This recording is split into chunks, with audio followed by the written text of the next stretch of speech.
other supplies could be sent over. We also need to have some more satellite phones in Barbuda. We said it's an absolute devastation, and this is no hyperbole.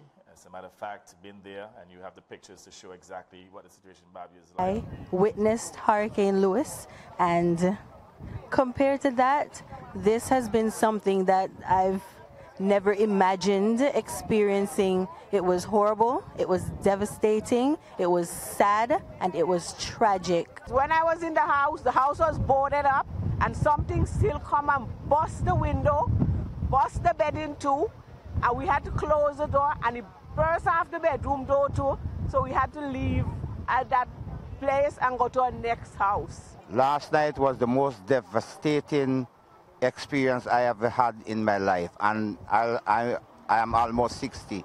I witnessed Hurricane Louis, but it was never like this. This one is the worst and the most devastated, done more damage to Barbuda than any other storm. Be positive notwithstanding this disaster, because we always have the view, notwithstanding the challenges, there will be opportunities to be exploited, and all we ask